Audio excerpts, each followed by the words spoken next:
Bismillahirrahmanirrahim. Assalamualaikum warahmatullahi ta'ala wabarakatuh. Alhamdulillahi rabbil alamin. Wassalatu wassalamu ala rasulina Muhammadin wa ala alihi wa sahbihi ajma'in. Allahumma aghnina bil ilmi wa zayyinna bil hilmi wa akrimna bit taqwa wa jammilna bil afiyati ya arhamar rahimin. Rabbi shrah li sadri wa yassir li amri wahlul 'uqdatam min lisani yafqahu qawli. Rabbi yassir wa la tu'assir wa tammim bil khair wa bika nasta'in wa la hawla wa la quwwata illa billahil aliyyil azim. Alhamdulillah tuan-tuan muslimin yang dirahmati Allah Subhanahu wa taala. Pada malam ni insya-Allah kita lihat dalam bab puasa. Perkara pertama, satu hadis saya bacakan pada malam ini mengenai dengan kelebihan berpuasa. Nabi menyatakan man shama Ramadan imanan wa ihtisaban ghufira lahu ma taqaddama min dhanbihi. Siapa yang berpuasa dalam bulan Ramadan dalam keadaan beriman kepada Allah, dalam keadaan dia mengharapkan pahala daripada Allah Subhanahu wa taala, ghufira lahu ma taqaddama min dhanbihi, diampunkan dosa yang telah terdahulu.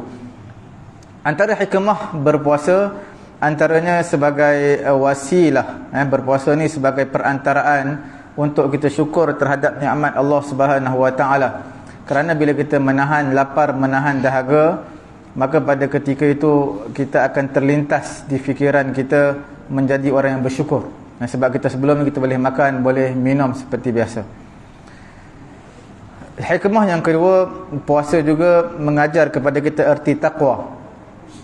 Kerana puasa adalah penyebab untuk kita taat, tundukkan diri kita terhadap perkara yang halal. Bila puasa kita dapat patuh, tidak makan, tidak minum, menjaga daripada perkara yang membatalkan puasa. Kalaulah puasa menjadi sebab untuk kita tundukkan nafsu kita terhadap perkara yang halal, sebab makan minum tu halal, tapi kita dapat tahan lebih-lebih lagi lah terhadap perkara-perkara yang haram, sudah pasti kita dapat tahan diri kita. Kemudian puasa juga adalah dapat memecahkan syahwat kita. Kerana nafsu ini bila mana kenyang, bila dia kenyang, dia akan ingin macam-macam sehingga melakukan perkara-perkara yang maksiat. Sebab itu Nabi kata, ya ma'asyarasy syabab, wahai pemuda-pemuda, man istata'a minkum alba'ah, siapa yang ada di kalangan kamu kemampuan dari segi zahir dan juga batin, dua-dua, maka falyatazawwaj, hendaklah dia kahwin. Kalau tak mampu, sekiranya dia tak mampu, maka Nabi kata fa'alaihi bis-shaum, maka hendaklah dia berpuasa. Kerana dengan cara menahan lapar, dengan cara kita berpuasa ini dapat menundukkan syahwat kita, dapat memecahkan kehendak syahwat kita. Puasa juga mendorong kita mendapat rahmat Allah Subhanahu wa taala, dalam masa yang sama dapat mengasihi orang-orang miskin. Bila mana kita rasa keperitan dalam menahan lapar dan dahaga, maka pada ketika itu kita akan merenung dan berfikir bagaimana keadaan orang-orang yang susah, yang tidak makan dan tidak minum. Puasa juga mengajar kepada kita kesamarataan di antara orang-orang kaya, orang miskin. Orang miskin berpuasa, orang kaya juga berpuasa. Bila menunjukkan kesamarataan antara yang tinggi dan yang rendah, miskin dan juga kaya, dia juga orang-orang kaya ini menanggung apa yang orang-orang miskin tanggung, iaitu mereka tidak makan, tidak minum sama. Kemudian puasa juga dapat menundukkan syaitan. Sebab inna syaitan la yajri min bani Adam majrad dam. Dalam hadis begitu, syaitan akan berjalan kepada anak Adam di tempat laluan darah. Maka Nabi kata fadayyiqu majariyahu bil ju', maka sempitkan laluan syaitan tersebut dengan kamu berlapar, iaitu berpuasa. Keistimewaan bulan Ramadan di antaranya turun Al-Quran pada bulan Ramadan. Daripada Luh Mahfuz sampai ke Baitul Izzah, langit dunia turun sekaligus, turun dalam bulan Ramadan. Kemudian turun kepada Nabi mengikut peristiwa ataupun soalan orang tanyakan kepada Nabi selama 23 tahun ketika Nabi berada di Mekah dan juga di Madinah. Nabi berada di Mekah, Nabi diutuskan menjadi Nabi umur 40 tahun. 40 tahun. Kemudian Nabi berada di Mekah 13 tahun, Nabi berada di Madinah 10 tahun. 10 campur dengan 13, Mekah dan Madinah 10 dan 13 jadi 23 tahun. 23 tahun lah. Banyak peristiwa yang berlaku dan juga banyak soalan yang ditanyakan kepada Nabi, maka Quran jawab melalui perantaraan wahyu. Quran turun selama 23 tahun berperingkat-peringkat kepada Nabi SAW. Kemudian keistimewaan bulan Ramadan, kewajipan puasa. Salah satu daripada rukun Islam yang 5 iaitu berpuasa. Dan Quran juga menunjukkan kewajipan, hukum kewajipan berpuasa. Ya ayyuhalladzina amanu kutiba alaikumusiyam. Wahai orang beriman, diwajibkan kepada kamu berpuasa. Kemudian kelebihan Ramadan juga adalah bersedekah bulan Ramadan. Nabi SAW ajwadun nas bil khair. Nabi manusia paling pemurah dalam kebaikan. Wa kana ajwadu ma yakunu fi Ramadan hina yalqahu Jibril. Dan Nabi menjadi lebih pemurah pada bulan Ramadan ketika mana Jibril bertemu dengan Nabi, bertalaqi, bertadarus Quran dengan Nabi.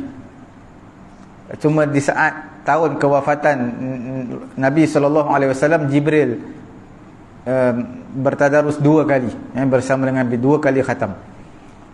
Dan pada bulan Ramadan juga keistimewaannya, ada satu malam yang teristimewa yang tidak dapat pada malam-malam yang lain, dipanggil Lailatul Qadar, 10 malam yang terakhir. Kemudian Nabi spesifikkan lagi iaitu pada malam-malam ganjil. Dan pada malam Ramadan juga ada satu solat dipanggil solat tarawih yang tidak ada pada malam-malam selain daripada bulan Ramadan. Dalam hadis Nabi kata, man qama imanan wa ihtisaban, siapa yang mendirikan malam, siapa yang qiyamul lail pada waktu malam, imanan wa ihtisaban, mengharapkan pahala, beriman kepada Allah, maka diampunkan dosa yang telah terdahulu. Qiyamul lail, diri malam, itu solat tarawih. Ijma' di kalangan ulama menyatakan sunat untuk mendirikan malam pada bulan Ramadan. Imam Nawawi menyatakan mendirikan qiyam pada bulan Ramadan adalah solat tarawih. Solat tarawih ini nanti kita akan bincangkan satu masa yang khusus selepas daripada ini, mungkin minggu depan atau minggu akan datang, mengenai dengan solat tarawih dengan solat witir. Solat tarawih Nabi buat 8 rakaat, Saidina Umar buat 20 rakaat. Kita nak ikut Nabi ataupun ikut Saidina Umar? Dua-dua kita boleh ikut. Cuma Saidina Umar 20 rakaat dipendek sikit, bacaan yang sederhana. Adapun Nabi 8 rakaat, tapi bacaannya panjang. Sebab tu orang kata nak ikut Nabi, ikut Saidina Umar. Nak ikut Nabi boleh, tapi bukan ikut bilangan rakaat semata-mata, ikut kualiti Nabi semayang. Nabi bacaannya panjang, rukuk Nabi seperti qiyam, sujud Nabi seperti rukuk, lamanya rukuk, sujud dan juga qiyam Nabi. Itu baru berkualiti 8 rakaat. Masuk witir 11 rakaat. Tapi kalau ambil sekadar bilangan, itu tidak mencukupi. Dan beriktikaf pada bulan Ramadan, terutama pada akhir bulan Ramadan, 10 malam terakhir, hukumnya sunat muakkad lah, kerana Nabi SAW berterusan beriktikaf 10 malam yang terakhir. Kemudian baca Quran pada bulan Ramadan, pada setiap malam daripada Ramadan kita bertadarus Quran, membaca Quran. Membaca Quran ini adalah perkara yang disunatkan secara mutlak. Bila pun disunatkan baca Quran, tak kira bulan Ramadan ataupun tidak, melainkan 5 tempat yang makruh lah, yang saya sebut. Ketika mengantuk sangat, ketika khutbah dibacakan, ketika mana bersama dengan isteri, ketika dalam toilet, itu semua perkara yang makruh. Selain daripada itu adalah disunatkan untuk kita membaca Quran dalam keadaan yang terlampau mengantuk. Dalam bulan Ramadan kita nak mendapat kelebihan satu huruf, digandakan dengan berkali ganda. Tapi bila kita mengantuk, kita tutup Quran, kita tidur. Kerana Nabi melarang seseorang yang mengantuk dia berdoa, termasuk berzikir sekali. Kerana bila mana dia mengantuk sangat, dia tak tahu apa yang dia baca, dan dia tak tahu apa yang dia doa. Kemungkinan dia nak doa baik, tetapi tersasul sebab mengantuk sangat, mendoakan keburukan untuk diri dia. Sama juga bila kita nak baca Quran, terlampau mengantuk, maka kita paksa diri kita, satu page, satu muka surat tu sampai 20 minit, setengah jam. Padahal boleh habis dalam 5-6 minit je. Terlampau mengantuk, tersengguk, ulang lagi, tersengguk, ulang daripada awal page, tersengguk, ulang lagi pada awal page. Last sekali setengah jam berhabis satu muka surat. Kalau kita tidur setengah jam, kemudian kita bangun baca Quran, lebih berkualiti, lebih baik. Kemudian digandakan pahala amalan soleh pada bulan Ramadan, seseorang yang bersedekah, zakat, sembahyang, buat ibadat sunat, ibadat fardu tak sama dengan ibadat selain bulan Ramadan. Kerana dia ada kemuliaan masa Ramadan satu bulan, dia tak sama dengan masa-masa yang lain. Masa-masa istimewa, tempat istimewa, semua ini kita tak boleh untuk untuk tentukan perkara ini, melainkan semuanya telah ditentukan oleh syariat, oleh Allah Subhanahu Wa Taala dan juga Nabi. Kalau kita lihat kelebihan yang ada di Mekah, kelebihan yang ada pada tempat yang tertentu, ini semua hanya Allah Taala aja beri.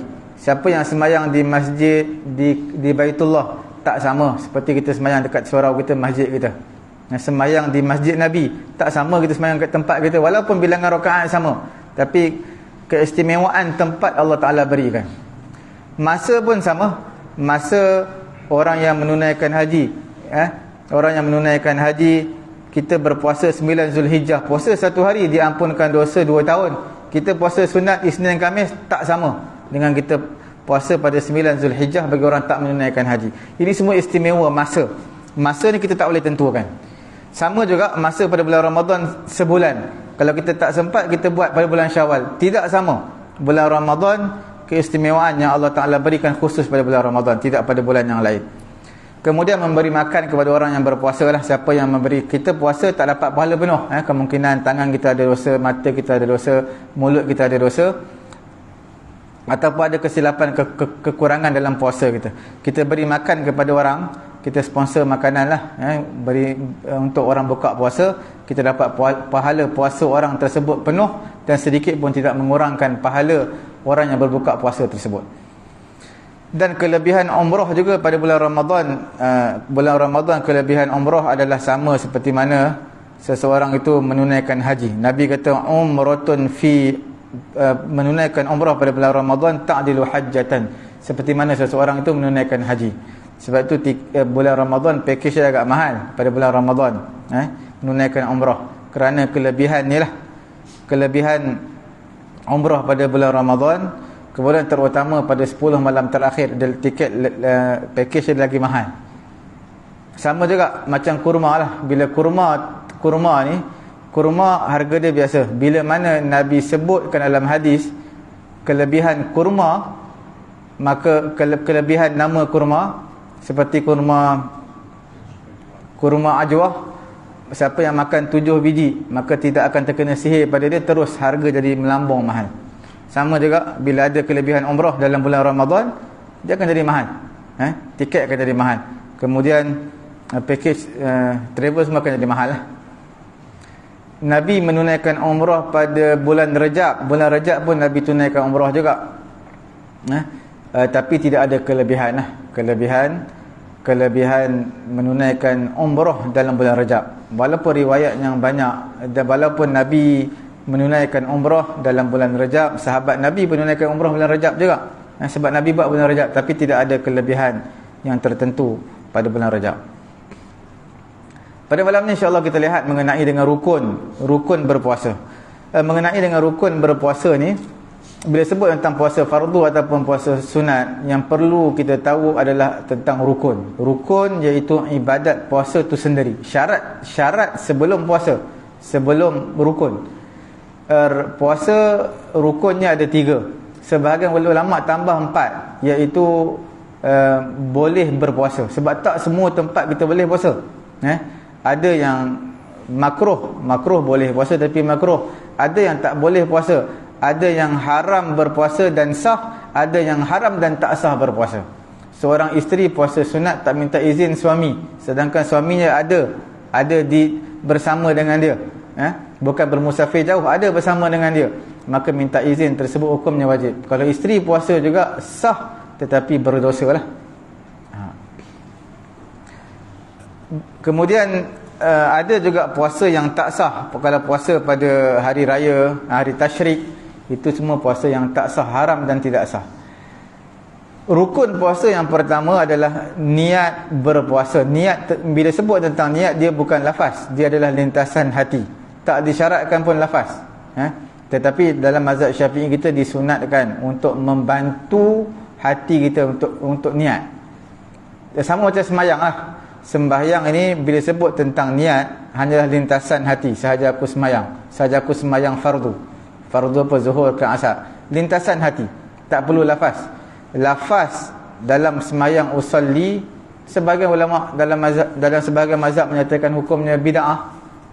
Sebab Nabi kata mulakan sembahyang dengan takbir dan sudahi sembahyang dengan salam. Mulai solat dengan takbir, sudahi solat dengan salam. Nabi tak kata mulai solat dengan usalli ataupun niat. Itu sebahagian ulama katalah bid'ah. Tapi ada sebahagian ulama menyatakan tidak menjadi masalah, termasuk mazhab Syafi'i menyatakan sunat. Cuma tak perlu kuatkanlah.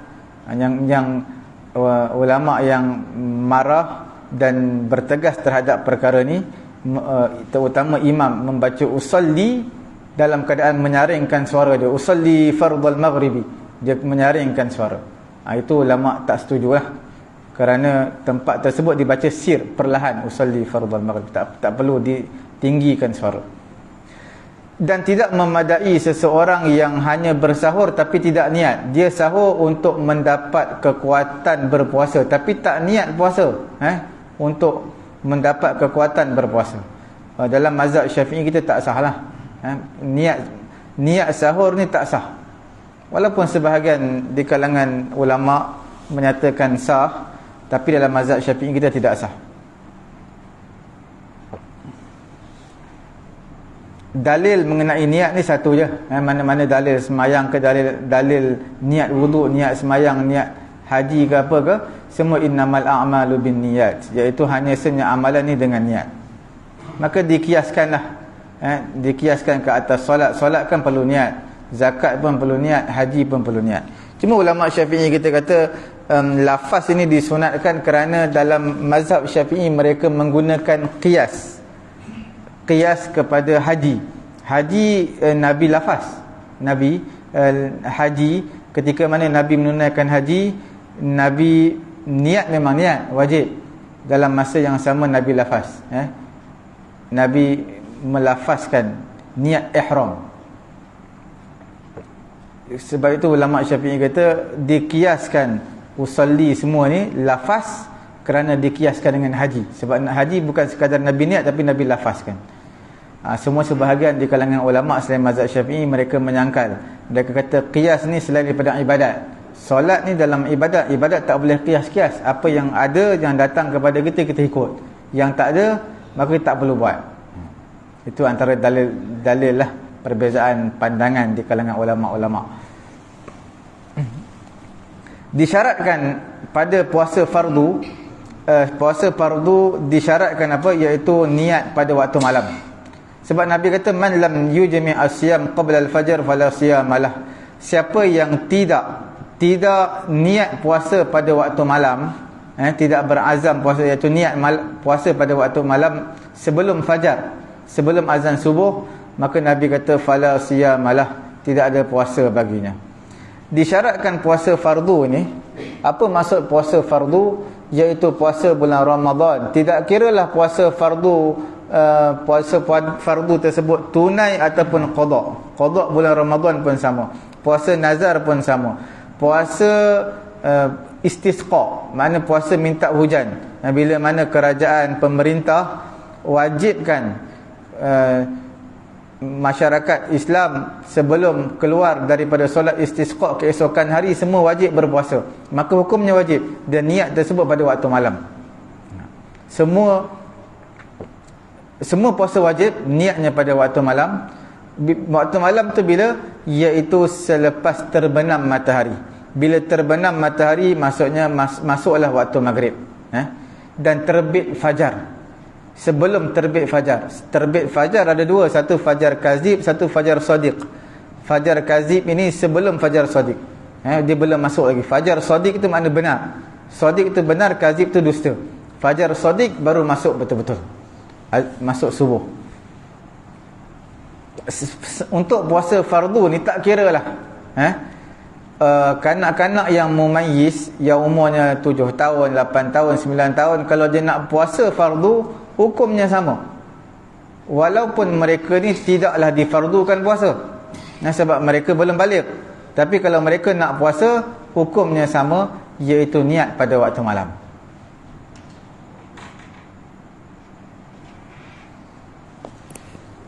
Sebab dalam hadis yang saya sebutkan tadi, Nabi kata fala siyamalah, siapa tak niat puasa pada sebelum fajar, sebelum azan subuh, maka tidak ada puasa. Ulama Syafi'i menyatakan tidak ada puasa ini maksudnya adalah bukan tidak sempurna, tetapi tidak sah puasa dia.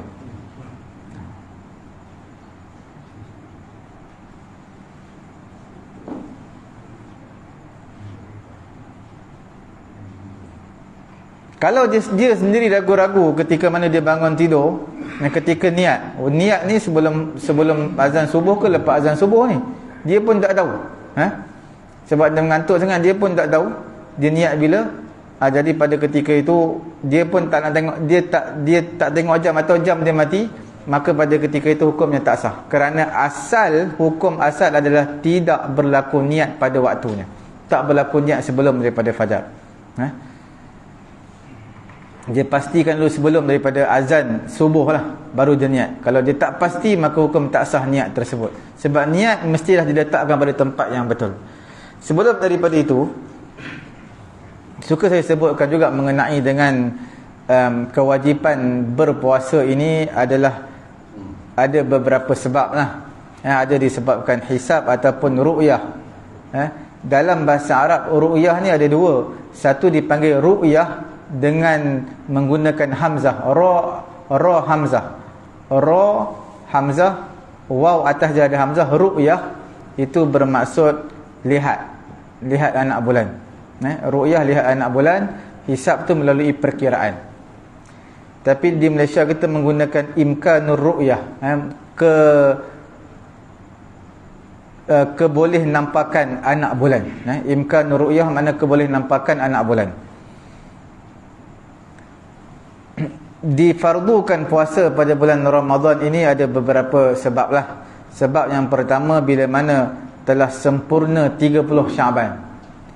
Bila puasa 30 Syaban, maka esok tu dah dikira puasa pada bulan Ramadan, dah masuk bulan Ramadan. Sebab bulan dalam Islam dia antara 29 dengan 30. Dia tak akan kurang daripada 29, tidak akan lebih daripada 30. Kalau dah masuk tak nampak anak bulan, tambah satu hari lagi, esok 30 Syaban. Selepas 30 Syaban tu dah dikira puasa lah, dah dikira bulan Ramadan, satu Ramadan. Kemudian 30 Syaban dipanggil hari Syak. Hari Syak ni perlu tahu, bukan setiap kali 30 Syaban hari Syak. Hari Syak ni diharamkan berpuasa. Hari Syak bukan 30 Syaban. 30 Syaban hari Syak sekiranya kerajaan menyatakan tak nampak anak bulan, tapi sebahagian menyatakan, ramai di kalangan manusia menyatakan nampak anak bulan. Itu namanya hari Syak. Kalau 30 Syaban tak ada orang nampak anak bulan, kemudian kerajaan pun kata tak ada nampak anak bulan, maka pada ketika itu bukan dinamakan hari Syak. Dinamakan 30 Syaban je lah. Dan keboleh nampakan anak bulan ni, anak bulan ni satu cahaya yang kecil dia, macam garisan kecil halus. Kalau menggunakan mata kasar, walaupun tak mustahil boleh nampak, tapi bukan perkara yang mudah lah, sukar. Sehingga menggunakan teleskop semua tu, itu pun tak semestinya boleh nampak anak bulan, sebab bukan perkara yang mudah. Dia melihat dari aspek tempat, cara nak melihat, kemudian tempat untuk kita lihat, cuaca, semua perlu diambil kira baru nampak anak bulan. Kadang-kadang di Malaysia pun tak semua negeri nampak. Kadang-kadang di Sabah nampak, Pahang nampak. Dekat Kuala Lumpur ni rasa susah nak nampak. Selalu di Pahang ataupun di Sabah. Dan imkan ru'yah yang Malaysia gunakan, iaitu selalunya kita katakan ada dua cara lah. sama ada bulan, kita panggil ketinggian anak bulan itu di atas ufuk lebih 2 darjah. Lebih 2 darjah berada di atas ufuk selepas matahari terbenam. Matahari dah terbenam, bulan belum lagi, tapi berada di atas ufuk 2 darjah, tidak kurang daripada 2 darjah. Kalau kurang 2 darjah, maka esok belum masuk bulan baru. Kalau lebih daripada 2 darjah, esok dah masuk bulan baru. Dan juga lingkaran antara matahari dan bulan dan juga matahari, anak bulan dan juga matahari, lingkaran jarak dia adalah tidak kurang daripada 3 darjah. 3 darjah. Itu cara yang pertama lah. Kemudian cara yang kedua, sebab setiap bulan matahari dan bulan akan berkumpul. Setiap bulan sekali akan berkumpul, matahari dan juga bulan. Cara yang kedua ni, kita lihat kalau matahari itu terbenam. Matahari terbenam dulu, kemudian baru bulan akan terbenam. Bila matahari terbenam dan kemudian bulan pula terbenam, bulan tersebut tidak kurang daripada 8 jam. Maksudnya bulan terbenam tidak kurang daripada 8 jam waktu mereka berkumpul. Matahari dan juga bulan, mereka akan berkumpul sekali. Kemudian matahari terbenam dulu, kemudian bulan pula terbenam. Bulan terbenam dengan waktu mereka berkumpul, matahari bulan cukup tak 8 jam? Kalau lebih 8 jam, maka esok masuk bulan baru. Kalau tak cukup 8 jam, maka esok tak masuk bulan baru. Itu dipanggil imkan ru'yah. Ada dua lah, sama ada melihat ketinggian anak bulan di ufuk, ataupun antara lingkaran matahari bulan tak kurang daripada 3 darjah. Cara yang kedua adalah selepas waktu dipanggil waktu berkumpul antara matahari bulan, matahari bulan terbenam tersebut hendaklah tidak kurang daripada 8 jam. Okey, kemudian kita lihat sambungan tadi. Kalau seseorang itu dia dah niat pada waktu malam, kemudian dia batalkan niat, maka dia perlu untuk memperbarui niat dia lah. Sebab telah batalkan niat. Berbeza dengan seseorang dah niat kemudian melakukan perkara yang batalkan puasa, itu tak apa. Contohnya dia niat pada waktu malam, lepas daripada niat dia makan, dia minum, itu kan perkara yang membatalkan puasa, tak apa. Niat tetap tidak akan batal. Tidak memberi kesan apa-apa. Jadi waktu niat ni panjang. Antara azan maghrib dah boleh niat, azan maghrib dah boleh niat, walaupun kita tak buka puasa lagi. Contohnya hari pertama kita puasa, azan je kita tak buka, kita niat dulu, dikira sah. Yang penting masuk azan maghrib, dah boleh niat. Sebelum daripada azan subuh. Selepas daripada azan subuh, maka hukum yang tak sah. Sebab selalunya lah niat kita ni, niat dalam melaksanakan apa? Ibadat kepada Allah Subhanahu Wa Taala, sembahyang ke, zakat ke, haji ke, selalu niat kita adalah seiring dengan perbuatan lah. Ambil wudu ketika mandi wajib. Mandi wajib bila niat air sampai ke kepala, sampai ke badan, kita niat. Wudu bila sampai ke rukun yang pertama ketika wudu, iaitu muka, terus kita niat. Niat ambil wudu. Sembahyang pun sama, kita angkat takbir, tu rukun pertama, takbir, terus niat. Tapi dalam mazhab Syafi'i kita ada beberapa tempat yang boleh diawalkan niat. Niat tu boleh diawalkan. Contohnya seperti puasa. Puasa boleh diawalkan niat. Bukan kata boleh, dia wajib diawalkan. Kalau seseorang niat dah masuk azan subuh, dah masuk waktu subuh, maka hukumnya tak sah. Sebab dia kena sebelum. Dan di sana ada beberapa tempat yang boleh diawalkan, hukumnya harus diawalkan niat. Seperti mana sembelihan korban lah. Bila sembelihan korban, kita nak sembelih kan, orang akan baca dulu lembu yang pertama, nama sekian, ada 7 bahagian, dia baca nama semua. Si penyembelih takkan ketika sembelih dia nak niat untuk nama-nama yang dibacakan tadi. Kadang-kadang dia pun terlupa, dia nak tengok lagi urat binatang dia dah putus ke belum. Jadi pada ketika itu Dia niat sebelum tu. Sebelum dia menyembelih, dia dah niat dah. Niat untuk nama-nama yang dibacakan tadi. Boleh diawalkan niat. Dan yang keduanya adalah ketika kita bayar zakat. Kita nak bayar zakat, kan kita boleh awalkan niat. Sebab apa? Yelah, sekarang contohnya kita nak bagi kepada adik-beradik kita yang miskin, anak saudara kita yang miskin, kita nak bagi mereka zakat. Setiap kali kita bagi, kita niat. Setiap kali duit tu bagi kat tangan, kena niat. Kan susah. Jadi kita dah asing dah duit siap-siap. Ni duit, kita dah asingkan siap-siap duit. Ni duit ni nak bagi ke anak saudara dia yang susah. Ni sekian-sekian. Kita dah niat dah. Ini adalah duit zakat. Sampai je kepada tuan punya badan yang kita nak bagi zakat, kita bagi je. Tak perlu niat dah. Boleh diawalkan niat. Sebab dia susah. Kalau kita nak, waktu tu baru nak niat. Lafaz tak perlu lafaz pun. Bila sebut tentang apa? Ibadat kepada Allah. Bila ibadat kepada Allah iaitu sembahyang, puasa, zakat, haji. Bila sebut tentang apa? Ibadat ni, ibadat adalah memerlukan niat. Dia tak perlukan lafaz. Lafaz ni berjual beli. Ataupun seseorang yang melangsungkan ijab dan qabul, melangsungkan perkahwinan, dia perlulah lafaz. Jual beli perlulah lafaz. Akad sewaan perlu lafaz lah. Tapi dalam masalah ibadat, dia tak perlu lafaz. Dia sunat saja. Tuan-tuan bayar zakat fitrah tak perlu lafaz. Apa niat dalam hati je. Niat dalam hati iaitu zakat fitrah. Aku, isteri aku dan juga anak-anak aku. Niat dalam hati cukup. Tak perlu lafaz. Lafaz sunat saja. Bersalaman pun sunat. Tak perlu salam pun tak apa. Kemudian wajib dalam apa? Dalam niat ini, yang kita perlu tahu dalam niat puasa, wajib kita ta'yinkan fardu tersebut. Kita nak puasa apa ni? Kena niat dalam hati. Puasa bulan apa? Ramadan. Niat dalam hati. Ramadan.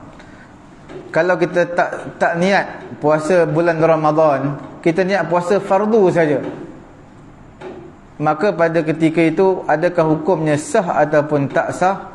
Maka dia tak sah. Dia kena niat puasa bulan Ramadan. Kena ta'yin. Ta'yin makna tentukanlah. Macam semayang perlu ta'yin, tentukan. Tuan-tuan semayang fardu maghrib, tak niat maghrib saja aku semayang fardu kerana Allah Ta'ala, tak sah lah. Sebab kena ta'yin, tentukan semayang ni semayang apa.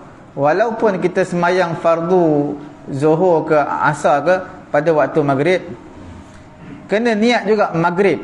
Walaupun semayang lain pun sah. Kita buat semayang zuhur pada waktu maghrib, sah. Tapi tak jadi tunai lah, dia jadi qada, sah. Cuma dalam bulan Ramadan kita perlu niat. Puasa ini adalah puasa fardu apa? Puasa fardu bulan Ramadan. Bukan kata bulan Ramadan sahaja. Kalau puasa fardu kafarah, perlu niat kafarah. Niat kafarah, puasa kafarah. Walaupun dia tak perlu tentukan sebab apa kafarah, sebab zihar ke, sebab dia melanggar sumpah ke, ataupun dia tak dapat tunaikan nazar dia ke, itu tak perlu niat. Niat kafarah cukup.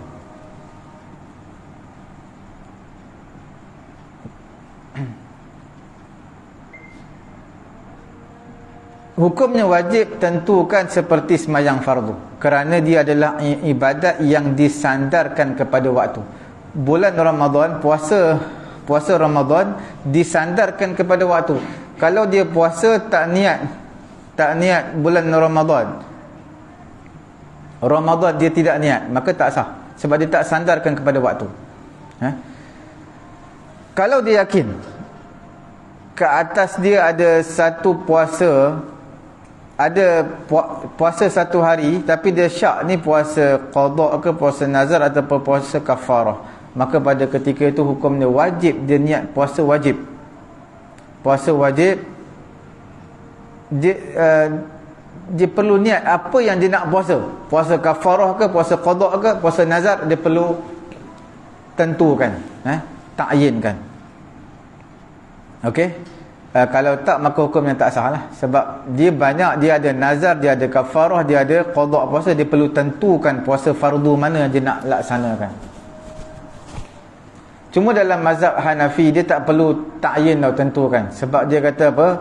Niat puasa fardu pun dah cukup lah. Sebab mereka kata, mazhab Hanafi kata, kalau niat puasa lain pun memang tak sah. Kalau niat adalah puasa qada pun tak sah. Dia akan jadi puasa fardu bulan Ramadan juga.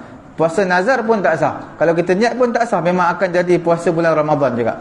Jadi sebab itu mazhab Hanafi kata puasa fardu pun dah sah. Sebab dia tak ada ruang lain untuk kita niat puasa pada bulan pada bulan Ramadan. Hanya puasa Ramadan je. Kalau niat puasa sunat pun tak sah juga. Bulan Ramadan memang puasa Ramadan. Dia tak ada puasa sunat Isnin Khamis, tak ada. Begitulah juga kalau kita lihat mengenai dengan puasa sunat. Puasa sunat sah niat puasa. Dengan niat mutlak saja aku puasa. Puasa sunat sah. Cuma ulama membahaskan dalam kitab Majmu' Imam Nawawi sebut disyaratkan ta'yin juga, terutama puasa ratib. Puasa ratib ni puasa apa? Puasa seperti puasa yang berwaktu, seperti hari Arafah, puasa hari Arafah, puasa hari Ashura, 10 Muharram, puasa hari-hari putih 13, 14, 15 setiap bulan Islam, puasa sunat Syawal 6 hari bulan Syawal. Dia seperti rawatib solat. Dia ada waktu. Tuan-tuan semayang solat sunat qabliyah, ba'diyah, semayang sunat rawatib, dia ada waktu dia. Puasa pun ada waktu dia. Jadi kalau tuan-tuan niat puasa sunat hari Isnin Khamis, tapi tuan-tuan niat puasa sunat je, niat puasa sunat je, tak niat pun sunat apa, sunat Isnin ke sunat Khamis ke, tuan-tuan tak niat. Bila tak niat, puasa tadi sah ataupun tak sah? Contoh puasa 9 Zulhijjah, tuan-tuan niat saja ke puasa sunat. Puasa 10 Muharram, puasa hari Ashura, tuan-tuan niat saja ke puasa sunat. Tak tentukan puasa sunat apa. Pada ketika itu ulama menyatakan puasa dia sah lah.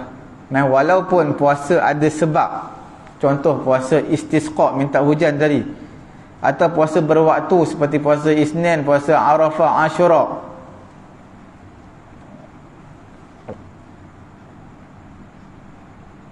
Seperti mana puasa yang wajib, seperti hukum dia adalah seperti puasa fardu, iaitu perlu ataupun wajib ditentukan. Kalau tak tentukan puasa dia sah. Puasa dia sah, tetapi dia tak dapat pahala khusus puasa hari tersebut. Dia hanya puasa sunat biasa, dipanggil sebagai puasa sunat mutlak. Kan bila kita puasa sunat Muharram, 10 Muharram hari Ashura, kelebihannya diampunkan 1 tahun dosa. Tapi kalau dia tak niat puasa Ashura 10 Muharram, dia niat puasa sunat je, maka tak dapatlah kelebihan puasa 1 tahun diampunkan dosa. Puasa pada 9 Zulhijjah, kelebihannya diampunkan 2 tahun dosa 2 tahun. Kalau dia niat saja aku puasa sunat pada 9 Zulhijjah, maka dia tak niat 9 Zulhijjah tersebut, puasa dia sah, jadi puasa sunat biasa, tak dapat kelebihan hari tersebut. Kelebihan hari tersebut tidak dapat. Sebab tu ulama jawab, dia kata kalau dia niat selain daripada contoh puasa 9 Zulhijjah, dia niat saja aku puasa sunat hari Isnin, sebab secara kebetulan hari 9 Zulhijjah hari Isnin. Sebagian ulama menyatakan, dia kata seperti tahiyatul masjid. Maksud apa tahiyatul masjid? Makna dia akan mendapat pahala tersebut. Pahala pada hari tersebut dia akan dapat, walaupun dia tidak niat.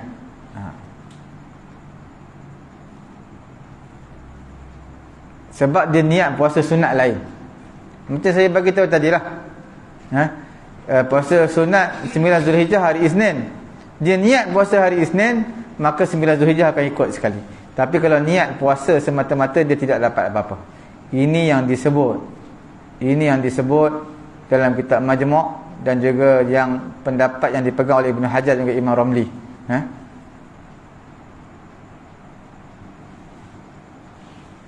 Dalam masalah niat puasa fardu, kesempurnaan dia adalah sahaja aku niat, kesempurnaan niatlah sahaja aku puasa keesokan hari pada bulan Ramadan tahun ini kerana Allah Ta'ala.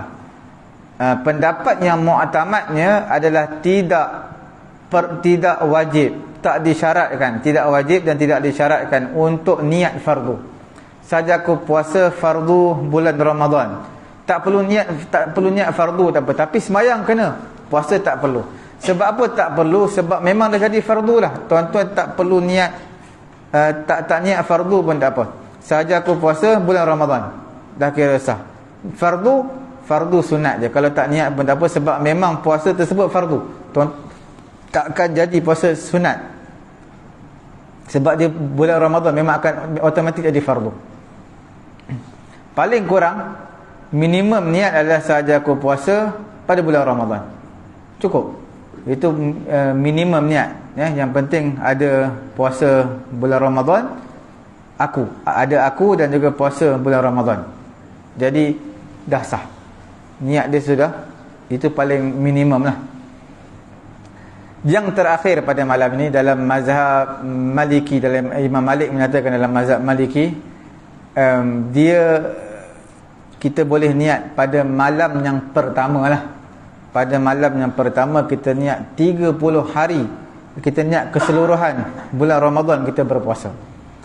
Kerana dalam mazhab Maliki, Imam Malik menyatakan puasa yang berturut-turut dianggap satu puasa. Puasa yang datangnya berturut-turut dianggap satu puasa. Satu niat cukup.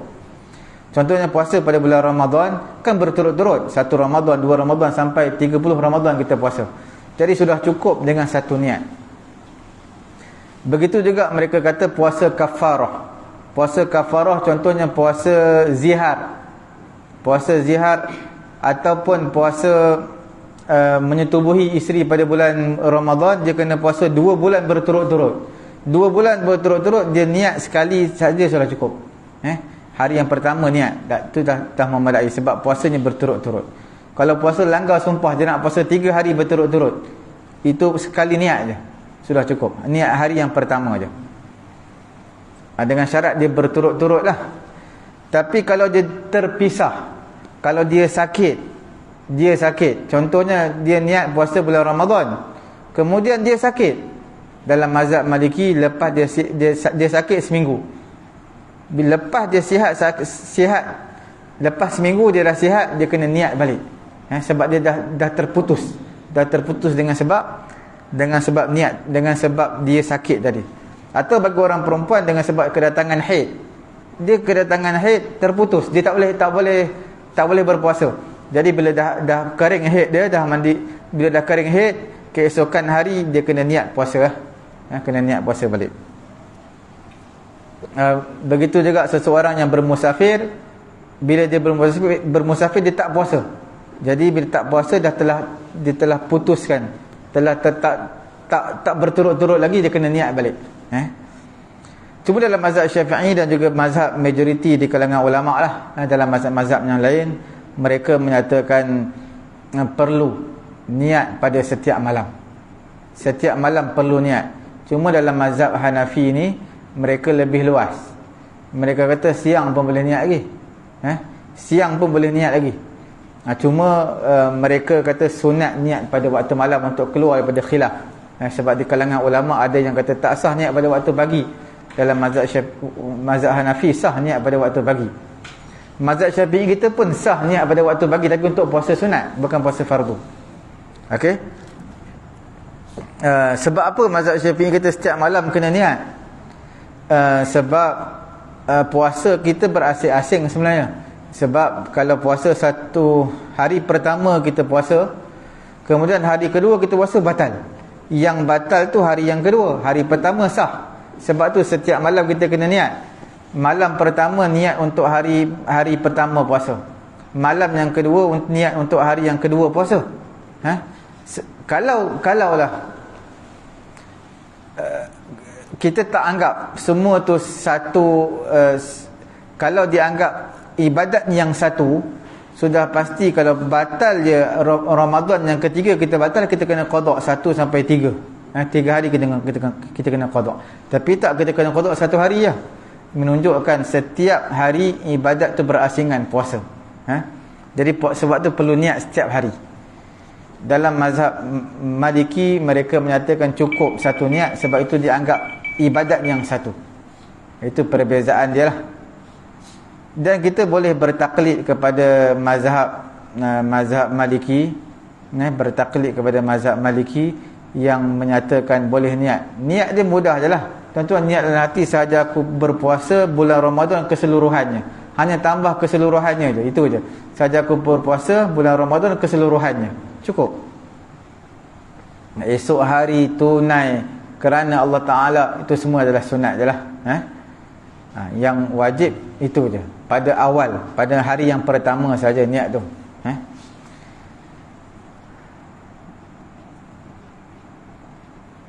Ada apa-apa soalan? Sekiranya kalau puasa fardu tuan-tuan terlupa nak niat malam, sepatutnya siang tak boleh niat lah. Sepatutnya batal puasa lah. Tuan-tuan taklid dalam mazhab Hanafi, ikut dalam mazhab Hanafi, niat nak ikut mazhab Hanafi sebab saya terlupa niat malam tadi. Mazhab Hanafi siang boleh niat lagi puasa fardu dia, dengan syarat belum makan apa-apa lah. Walaupun dia tak niat, tapi dia tak makan apa-apa selepas azan subuh untuk puasa fardu. Dalam mazhab Syafi'i kita boleh niat pagi sebelum, yang penting sebelum azan zuhur, bila puasa tu puasa sunat, dan dengan syarat dia tak makan apa-apa lagi. Ada apa-apa soalan tak? Ya. Mungkin nak baca niat ni Ustaz cakap tadi, selepas maghrib dah boleh mula baca niat kan? Lepas maghrib boleh niat? Maksud, selepas kalau kita nak berbuka tu, kita awalkan 10 minit, kita baca niat berbuka tu boleh ke Ustaz? Niat sebelum azan maghrib kita niat untuk keesokan hari. Ada untuk berbuka tu, kita awalkan kita niat dalam katalah 10 minit nak azan maghrib, nak buka tu, kita niat dulu lah. Supaya kadang-kadang kita ni terlupa, gelojoh bila dah lapar, dan niat pun kadang tak baca. Niat untuk puasa esok? Untuk hari ni, katalah hari ni kita dah puasa, nak buka maghrib tu, kita niat untuk buka awal dalam 5 minit ke? Tak, niat berbuka ke niat berpuasa? Berbuka tak perlu niat. Makan je. Berbuka tak perlu niat, kita makan je. Yang saya bagi tahu tadi tu niat untuk keesokan hari. Mana azan maghrib kita niat. Niat tu bukan niat untuk buka puasa, bukan. Niat untuk puasa keesokan hari. Bila yang kita nak buka tu tak perlu niat. Baca bismillah. Kita baca bismillah, doa, terus makan lah. Maksudnya kalau kita berniat nak makan sebelum masuk, maksudnya tak maksudnya makan benda juga. Ada makan masuk maksudnya. Mungkin maksud dia lah, maksudnya. Oh, dia macam ni. Dia kalau dalam bab apa? Dalam bab ni puasa, walaupun kita niat nak batalkan puasa, bila kita puasa sunat lah, kita niat nak batalkan puasa sunat, dia takkan batal puasa, melainkan kita melakukan perkara batal puasa. Kita niat kita nak batalkan puasa hari ni, tapi kita belum batalkan puasa, belum makan, belum minum lagi, cuma niat memang kita nak batalkan puasa, puasa masih sah, belum batal selagi kita tak makan, minum dan melakukan perkara membatalkan puasa. Bila kita dah melakukan perkara batalkan puasa, barulah batal puasa tersebut. Dia berbeza dengan semayang. Semayang bila kita niat je nak batal semayang, terus batal, walaupun kita tak melakukan perkara yang membatalkan semayang. Kita niat nak batal, terus batal. Semayang kita tu batal, sebab kita dah niat untuk batal semayang, terus batal. Tapi puasa tak. Puasa kita niat nak batal puasa, tetap tak batal puasa selagi kita tak melakukan perkara yang membatalkan puasa. Boleh ke kita dikira dan berniat, dengan kata lain, kita masuk bangun sahur nak berpuasa untuk besok, adakah itu dikira sebagai kita dah berniat? Macam kita bincang tadi, sahur tidak dalam mazhab Syafi'i tidak dianggap niat. Tidak dianggap niat. Dia kena niat juga. Kena niat puasa pada bulan Ramadan. Dia mesti kena niat. Hanya datang lintasan hati je lah. Kalau dia niat untuk sahur, maka tak dikira puasa dia sah lah. Tak dikira puasa dia sah. Dalam mazhab lain sah, tapi dalam mazhab Syafi'i kita tidak sah, sebab kita perlu niat. Ya, itulah, kita perlu niat lah. Ya. Kalau kita dah niat sebulan, setiap malam pun kita wajib niat juga sebenarnya. Cuma diberi kelonggaran bila kita lupa lah. Lupa. Sebab dalam mazhab Syafi'i wajib niat setiap malam. Cuma kita bertaklid kepada mazhab Maliki, taklid kepada pendapat Imam Malik tadi, sekiranya kita terlupa. Kalau kita terlupa pada malam tersebut, dikira sah. Sebab kita lupa. Tapi sebab kita dah bertaklid kepada mazhab Maliki tadi. Tapi kalau kita ingat, hukumnya wajib. Sebab dalam mazhab kita memang setiap malam wajib niat. Cuma niat ini disunat kalau kita niat sebelum daripada separuh malam. Maknanya kita niat awal lah, lepas maghrib kita dah niat awal. Lepas tarawih kita dah niat awal. Disunatkan esok kita bangun kita niat sekali lagi. Itu sunat lah, bukan wajib. Untuk kita panggil memperbaharui niat, sunat je lah. Cukup sekadar itulah. Mudah-mudahan Allah Ta'ala beri kefahaman kepada saya dan juga tuan-tuan. Subhanallahumma wa bihamdihi, subhanakallahumma wa bihamdika, asyhadu an la ilaha illa anta, astaghfiruka wa atubu ilaik. Bismillahirrahmanirrahim. Alhamdulillahi rabbil alamin, wassalatu wassalamu ala rasulina Muhammadin wa ala alihi wa sahbihi ajma'in.